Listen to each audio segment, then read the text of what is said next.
नमस्कार बंधुगण, एही पवित्र श्रावण मासर द्वितीय सोमवार एही वर्ष अत्यंत महत्वपूर्ण श्रावण सोमवार रे आपण रात्रि रे सोइबा समय रे एमिति किछि जिनिस अछि जहाको मुंड तळे देई सोइबे किंबा पाखरे रखी सोइबे तेबे आपणकर समस्त मनस्कामना पूर्ण हेबा सहित महादेवंकर आशीर्वाद प्राप्त हबो।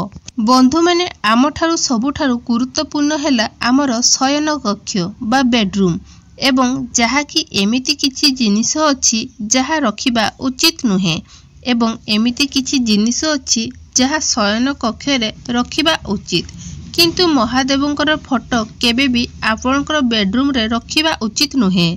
एहाकु निहाती ध्यान रखंतु एवं एहा सहित कौनसी भी देवी देवतांकर फोटो किंबा मूर्ति शयन कक्ष रे रखिबा उचित नुहे।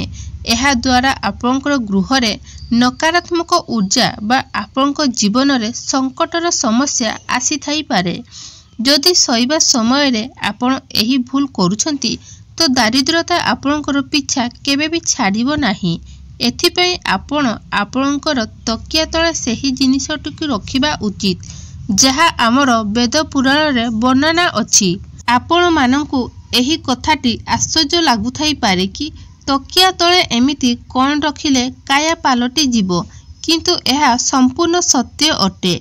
आपणक तकिया को बिल्कुल भी साधारण जिनिस भाबिबाकु चेष्टा करंतु नाही, कारण धनी हो कि गरीब हो समस्ते सोइबा पई तकियार आवश्यकता रहिछि। बहुत कम लोक एहा जानिछंती कि आपण तकियार व्यवहार करी आपणकर जन्म जन्मांतर गरीब को नाश करि परिबे।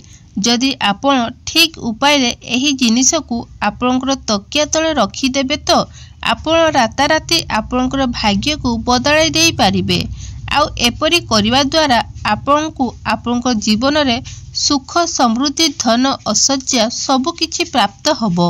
तेबे बंधु माने आसंतो जानिबा सेही सबु जिनिस कोन जहा रात्रि रे सोइबा समय रे तकिया तळे रखिकी सोइले आपणकर मनोबांछा पूर्ण हेबा सहित महादेवंकर आशीर्वाद प्राप्त हबो। ता पूर्वरु आपणकु मोर अनुरोध जे आपण एही भिडियोटी को शेष पर्यंत निश्चित रूप से देखंतु। ता सहित भिडियो को गोटे लाइक करी चैनल को निहाती सब्सक्राइब करी नियंतु एवं आपण जदि सच्चा हृदय भगवान भोलानाथन को भक्ति करुथांती ताहले कमेंट बॉक्स रे ओम नमः शिवाय हर हर महादेव अवश्य लिखंतु। बंधु माने आपण जदि एही उपाय को करिवे तो आपणकर सबु दुख कष्ट दूर होई जिवो एवं आपण प्रभु भोलाशंकरंकर कृपा प्राप्त हबो। आउ आपणक जीवन रे बहुत सफलता लाभ करि परिबे। तेबे आसंतो जानिबा किपरि आउ केते बेले कोन तकिया तळे रखिबे। बंधु माने बहुत लोक अछंती जेउ माने बहुत कठिन परिश्रम करंती हेले जीवन रे सफलता प्राप्त होई न थाए। आपण मानंक पई एही उपायटी जदि आपणकु महादेवंकर कृपा प्राप्त करिया पई चाहिबे तेबे आपण चाहुछंती कि आपणक जीवन रे सफलता प्राप्त हो तो आपण गोटिए मयूर पंख रात्रि रे आपणकर तकिया तळे रखि देई सोइबे। जदि आपण आपणक तकिया तळे मयूर पंख रखिकी सोइजिबे तो एहा द्वारा आपणकर जातक बा कुंडली रे थिबा सबु दोष कटि जिवो, अर्थात जहा भी आपणक कुंडली रे ग्रह नक्षत्रंकर प्रबल अछि ताहा नष्ट होई जिवो। एथिपई आपण आपणकर तकिया तळे निश्चित रूप रे मयूर पंख रखी सुअंतु। एहा परे द्वितीय जिनिसटी होछि बेलपत्र। बंधु माने बेलपत्र निश्चित रूपे अत्यंत पूजनीय एवं पवित्र अटे। एहाकु आपण महादेवंकर स्वरूप बोली आमे माने भाबी थाउ, खाली भोलानाथंकर रूपे नुहे। श्री शाखा बेलपत्र को ब्रह्मा विष्णु महेश्वरंकर आख्या मध्य दिया जाई थाए। त्रिनाथ बोली तांकु बोझा जाई थाए। हेले कथारे अछि एही बेलपत्र रे प्रत्येक पत्र रे भगवान ब्रह्मा विष्णु एवं महेश्वरंकर वास करंती। आउ जदि आपण बेलपत्र को निजर तकिया तळे रखिकी सोइबे तो तेबे आपणक जीवन रे सबु नकारात्मक शक्तिर विनाश हबो। ध्यान रखिबे रात्रि रे जे बेलपत्र को ଆପଣ ତକିଆ ତଳେ ରଖି ଶୋଇବେ।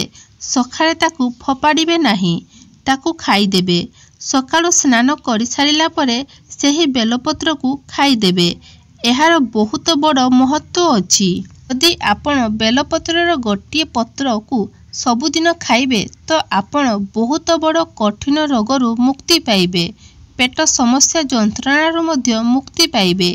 ଧ୍ୟାନ ରଖିବେ, କେବେ ବି ବେଲପତ୍ରକୁ ରାତ୍ରି ସମୟରେ ଛିଣ୍ଡେଇବେ ନାହିଁ। ସକାଳୁ ହିଁ ତୋଳି ଆଣି ରଖିଥିବେ। ସବୁବେଳେ ହିଁ ଦିନ ବେଳକୁ ତୋଳି ଦେବେ। ତୋଳିବା ପୂର୍ବରୁ ନିଶ୍ଚିତ ରୂପରେ ବେଲପତ୍ରକୁ ପ୍ରଣାମ କରି ପତ୍ର ତୋଳିବେ। ଆଉ ଏହା ଭଗବାନ ଶ୍ରମଣ କରି ମହାଦେବଙ୍କୁ ସ୍ମରଣ କରି ବେଲପତ୍ରକୁ ତୋଳିବେ।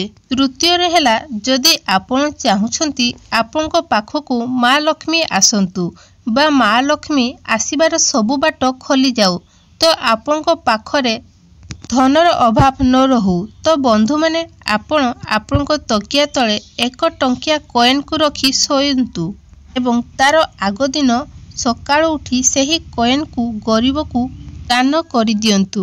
ଏପରି ଆପଣ ପୁରା ଶ୍ରାବଣ ମାସ ପର୍ଯ୍ୟନ୍ତ କରନ୍ତୁ। ଏହାଦ୍ୱାରା ଆପଣଙ୍କର ଯେଉଁ ଦୋଷ ଥିବ ବା କୌଣସି ବି ଖରାପ ଶକ୍ତିର ପ୍ରଭାବ ଥିବ, ଆପଣଙ୍କର ଉପରୁ ତାହା କଟିଯିବ ଏବଂ ଆପଣଙ୍କର ମା ଲକ୍ଷ୍ମୀଙ୍କର କୃପା ପ୍ରାପ୍ତ ହେବ। ତା ସହିତ ମହାଦେବଙ୍କର ଆଶୀର୍ବାଦ ନିଶ୍ଚିତ ରୂପରେ ପ୍ରାପ୍ତ ହେବ। ଆପଣଙ୍କ ଜୀବନରେ ସବୁ ବାଧା ଦୂର ହୋଇଯିବ ଏବଂ ଆଗକୁ ଆପଣ ପ୍ରତ୍ୟେକ କାର୍ଯ୍ୟରେ ସଫଳତା ନିଶ୍ଚିତ ରୂପରେ ପ୍ରାପ୍ତ ହେବ।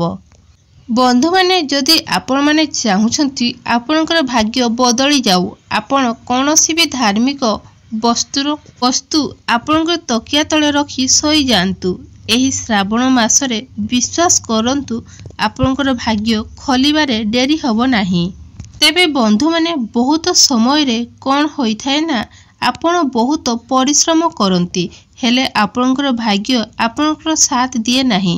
କିନ୍ତୁ ଯେତେବେଳେ ଆପଣ ଏହି ଧାର୍ମିକ ପୁସ୍ତକ ବା ଧାର୍ମିକ ଚିହ୍ନ, ଯେପରିକି ମା ଲକ୍ଷ୍ମୀଙ୍କର ପାଦ ଚିହ୍ନ ହେଉ ବା ଓଂର ଚିହ୍ନ ହେଉ କିମ୍ବା ସ୍ୱାସ୍ତିକ ଚିହ୍ନ ହେଉ, ଯେତେବେଳେ ଆପଣ ଏହାକୁ ଆପଣଙ୍କର ତକିଆ ତଳେ ରଖି ଶୋଇବେ, ନିଶ୍ଚିତ ରୂପରେ ଆପଣଙ୍କର ଜୀବନରେ କିମ୍ବା ଆପଣଙ୍କ ଭାଗ୍ୟରେ ଯେଉଁ ଅବନତି ଘଟୁଥିବ ତାହା ବିପରୀତ ଦିଗରେ ଗତି କରିବ ଏବଂ ଆପଣଙ୍କର ଭାଗ୍ୟରେ ଉନ୍ନତି ହେବ। ବନ୍ଧୁମାନେ, ଚାବି ଶାସ୍ତ୍ରରେ ଅଛି କି ଯଦି ଆପଣ କୌଣସି ବି ଦ୍ୱନ୍ଦ୍ୱରେ ଆପଣ ଅଛନ୍ତି, କୌଣସି ନିଷ୍ପତ୍ତି ନେବାରେ ଆପଣଙ୍କର ମନରେ ସନ୍ଦେହ ଅଛି ବା ଜୀବନରେ କୌଣସି ପ୍ରକାରର ପରିସ୍ଥିତି ଯାହା ଆପଣ ଦ୍ୱନ୍ଦ୍ୱରେ ଅଛନ୍ତି, ଏହାକୁ କରିବେ କି ନାହିଁ, ଆପଣ କୌଣସି ନିର୍ଣ୍ଣୟ ନେଇ ପାରୁନାହାନ୍ତି, ତେବେ ଆପଣ ତକିଆ ତଳେ ଚାବି ରଖିକି ଶୋଅନ୍ତୁ। କାହିଁକି ନା ଆପଣ ନିର୍ଣ୍ଣୟ ଏଥିପାଇଁ ନେଇପାରୁନାହାନ୍ତି କି ନା ଆପଣଙ୍କର ବୁଦ୍ଧି ଘରେ ତାଲା ଲାଗିଯାଇଛି।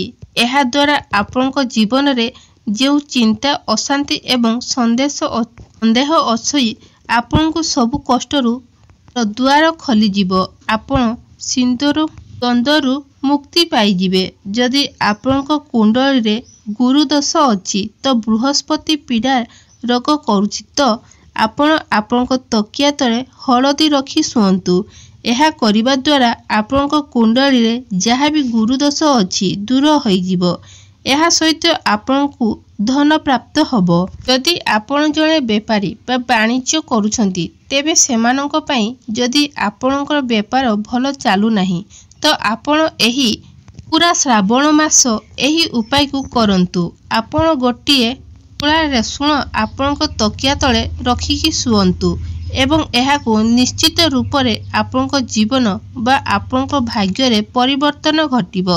ଏବଂ ଏହିସବୁ ଜିନିଷକୁ ଯେତେ ଆପଣ ତକିଆ ତଳେ ରଖିକି ଶୋଇବେ, ତ ତା ପୂର୍ବରୁ ପ୍ରଥମେ ଆପଣ ସେହି ଜାଗା ଭଲ ଭାବରେ ଝାଡ଼ି ଦେବେ ଏବଂ ଏହାପରେ ସେହି ଜିନିଷକୁ ଆପଣ ଯାହା ବି ରଖନ୍ତୁ, ମୟୂରପଙ୍ଖ, ବେଲପତ୍ର, କଏନ୍ କିମ୍ବା ହଳଦୀ, ଯାହା ବି ଆପଣଙ୍କର ଅସୁବିଧା ଅଛି, ତାହାରି ଅନୁସାରେ ଯାହା ବି ଆପଣ ନେବେ, ସେହି ଜିନିଷକୁ ପ୍ରଥମେ ଗଙ୍ଗା ଜଳରେ ଛିଞ୍ଚି ଦିଅନ୍ତୁ। ଏହାପରେ ଆପଣଙ୍କର ହାତରେ ପାପୁଲିରେ ମଧ୍ୟରେ ରଖି ହାତ ଦୁଇଟିକୁ ନମସ୍କାର କରନ୍ତୁ ଏବଂ ସେହି ଜିନିଷକୁ ନିଜର ମଥାରେ ଲଗାଇବେ। ଏହାପରେ ଭଗବାନ ଭୋଳାନାଥଙ୍କୁ ସ୍ମରଣ କରି ନିଜର ମନସ୍କାମନା ଯାହା ବି ଆପଣଙ୍କ ଜୀବନରେ ଚାଲିଛି ବା ଯାହା ବି ଆପଣଙ୍କ ଜୀବନରେ ସମସ୍ୟା ଅଛି ମହାଦେବଙ୍କୁ ଜଣାଇ ଏବଂ ଏହାପରେ ଆପଣ ସେହି ଜିନିଷକୁ ନିଜର ତକିଆ ତଳେ ରଖି ଶୋଇପଡ଼ିବେ।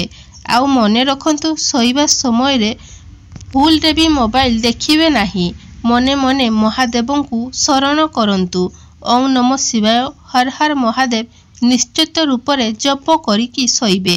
ଆପଣ ନିଜେ ଦେଖିବେ କିଛି ଦିନ ଭିତରେ ଶ୍ରାବଣ ମାସରେ ଆପଣ ନିଶ୍ଚିତ ମହାଦେବଙ୍କର ସ୍ୱପ୍ନରେ ଦେଖିବେ। ଯଦି ଆପଣ ଏହି ଉପାୟଟିକୁ ପବିତ୍ର ମନରେ କରିବେ ତେବେ ନିଶ୍ଚିତ ଆପଣ ମହାଦେବଙ୍କର ସ୍ୱପ୍ନରେ ଦେଖିବେ, ଯାହା ଅତ୍ୟନ୍ତ ଶୁଭଦାୟକ ଅଟେ, ଯାହାଦ୍ୱାରା ମହାଦେବଙ୍କର କୃପା ପ୍ରାପ୍ତ ହେବ। ଯଦି ଆପଣ ଏମିତି କରିବେ ତ ଆପଣଙ୍କ ଜୀବନର ସୁଖମୟ ହେବା ସହିତ ଜୀବନରେ ଧନ ଧାନ୍ୟରେ ପରିପୂର୍ଣ୍ଣ ହୋଇ ରହିବ। ତେବେ ବନ୍ଧୁମାନେ, ଯଦି ଆପଣମାନଙ୍କୁ ଏହି ଭିଡ଼ିଓଟି ଭଲ ଲାଗିଥାଏ ତାହେଲେ ଭିଡ଼ିଓକୁ ଗୋଟେ ଲାଇକ୍ କରି ଚ୍ୟାନେଲଟିକୁ ନିହାତି ସବସ୍କ୍ରାଇବ୍ କରି ନିଅନ୍ତୁ ଏବଂ ପାଖରେ ଥିବା କମେଣ୍ଟ ବକ୍ସରେ ହର ହର ମହାଦେବ ଅବଶ୍ୟ ଲେଖନ୍ତୁ। ଭଗବାନ ଭୋଳାନାଥ ଆପଣଙ୍କର ସମସ୍ତ ମନସ୍କାମନାକୁ ପୂର୍ଣ୍ଣ କରନ୍ତୁ।